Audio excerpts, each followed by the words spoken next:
thought of you guys and I said, when you come to America, guys, and I know most of you are willing to come, and I know you will come. It doesn't matter how long it takes. When you come to America, there's this job that people do. Most likely, you will land on the health sector. And I thought to talk about this issue because most of us come here and they don't even know what to do about, like, before you go to class. Some of us even go to class for the certified nurse aid, but after that, they still do mistakes, and these mistakes land them in jail. So today, I decided to talk to you about what you should do when you're in a nursing home so that you may not land in jail. And I want to start talking to you about my own story, something that happened to me that almost landed me in jail when I was 2 months old. So what I did, my first job was in a group home. The second one was in a group home still. And when I was in that group home, one lady was working at night. And unfortunately enough, the lady that she was taking care of fell down. And because, group home, you live in the group home. So I was living there. So she came running and she came asking for my hand to help her, sorry. And when you're somebody who like helping, you go running. You don't know, like you just like, let me go and help her, So when I went there, now I went to help. I found the lady on the floor, the one that had fell down, groaning in pain.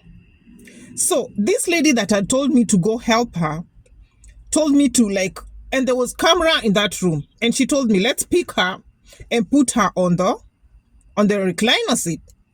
And then I say, okay, hold her shoulder on the other side, and we just picked her up and pulled her and put her on the recliner seat. So that was the first time that lady fell down. And the lady we were working with had this other lady. We were 3 of us. So there was a night shift. The lady that was supposed to work night shift, and with the 2 of us had worked daytime, and we were supposed to be now retiring to sleep. But this lady fell down, and so this CNA had to call us to go and help. But this other lady ran away and went into the bathroom and hid somewhere and said she was taking shower. Little did I know she was running away from trouble. So me, the good one, pretending to be the good one, I went, helped her. We put this lady on the recliner seat, and this lady kept groaning, help me, please, help me. And I was like, I retired and I went to sleep. And then again, at around 3 a.m., this lady came again, knocking. Oh, Teresa, please come. That lady has fallen down again. I'm like, why does she keep falling down? So I went again. Remember, the room has camera, so everything we are doing, the camera will show. So I went running again. Same thing. We picked her, put her on the recliner seat, and this lady was yelling. She was yelling in pain. So little did we know, guys, to cut a long story short, that this lady had fallen down twice and had broken her hip joint, and I think her shoulder somewhere. The knee. It was the knee and the hip joint.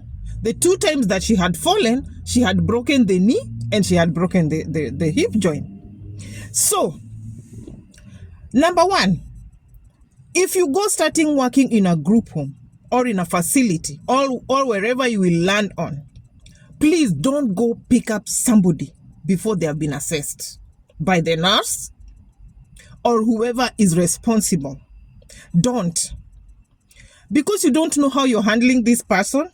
The only thing that you're supposed to do is put a pillow or under her head or his head to make them comfortable and call the nurse. Don't pick this person up, because the next day it was bad.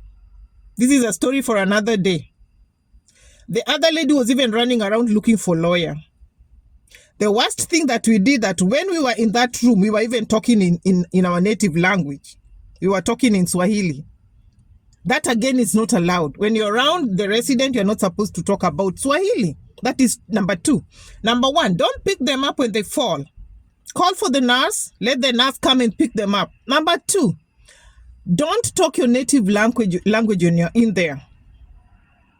That is the second point. Because if you're talking your native language, the resident doesn't understand what you're saying. So she doesn't know, she's lost. They don't know what you're saying. The communication should flow in between you, the CNA, the nurse that is in the room, and everybody else, including the resident. So you go there, you start talking your language, the resident will not understand. And that's prohibited.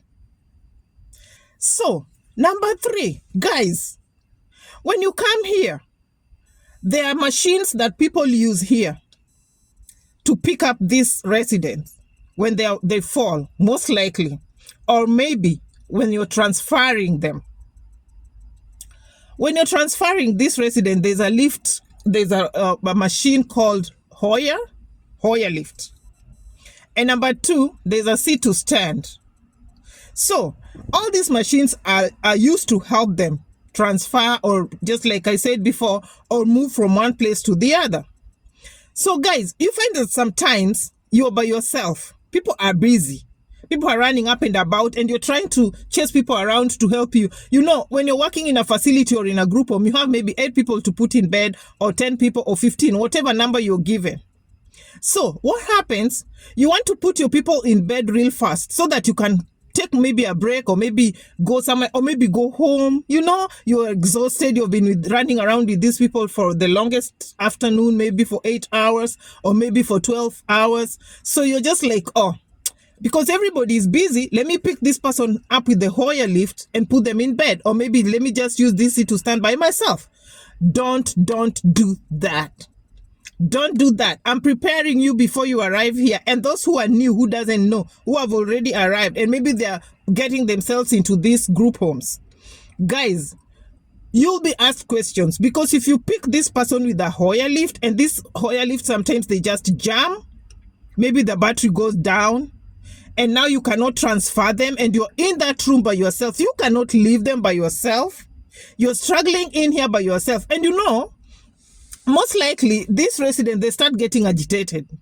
They get agitated, and they're like, they get scared. Let me say, they want to get out of the Hoyer lift. So you're struggling with them. You cannot put them in bed. You cannot put them back on the wheelchair. So it has happened. People have fallen down from the Hoyer lift. And you know what question will be asked? Because here, they do assessment. Let me tell you, they do they're really good on doing a research. They do the research, and they want to know what happened. What were you by yourself when you're transferring? What did you use? Did you use a Hoyer and you transferred her by yourself? I'm telling you, my friend, you're going to jail. You like it, you don't like it. Hoyer lift is always 2 people. Note, if you cannot get somebody else, don't transfer them. Let them sit on the wheelchair until you get somebody. If you cannot get somebody, wait. You better go home late. You better get the supervisor. You better get the nurse if you cannot find the CNA. But look for somebody. Don't be in a hurry, oblivious of how much tired you are. Same to the sit to stand. Same thing. Wait until you get somebody to help you with any machine and with any transfer. Because when you're doing your orientation, you're being told, this one is a 2-person assist. This one is a 2-person assist. This one is a self. They do things by themselves. This one is you're gonna be the orientation will tell you a variety of things. I cannot tell you all of it because it's a whole package of stuff to be done.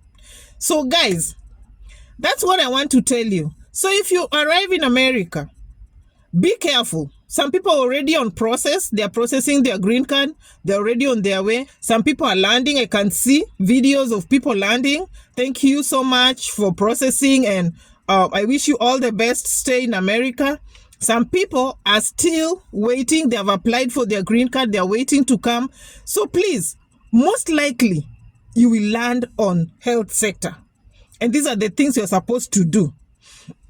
Another thing, number 4. I've told you 4 things if you're following up with me. Number 4, medication. In a group home, most likely, you find that you're given medication to pass them. Sometimes. Because no nurse will come to pass medication. You should be very careful. There have been incidences of somebody taking cancer medication and giving to a patient who is having blood pressure and is paralyzed. And this lady is and it's a case and people are running around and the police are involved and stuff. And now you're trying to hide and the police are on your neck. That's another thing. Something else, guys. Don't hit these people. Don't hit the resident. Like you're like, somebody, most of them are not, even at your old age, you'll not know what will happen to you. You don't know how you'll behave.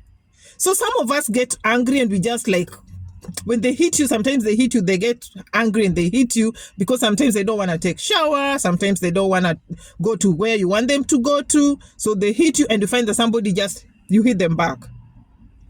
Guys, people are in jail rotting there because of the same stuff. So be very careful when you come here. We don't want you to land in jail. We want you to have a happy stay. And thank you guys for subscribing. Share this video. Like it if you liked it, guys. I'll be back with more videos. Bye-bye. Thank you for watching.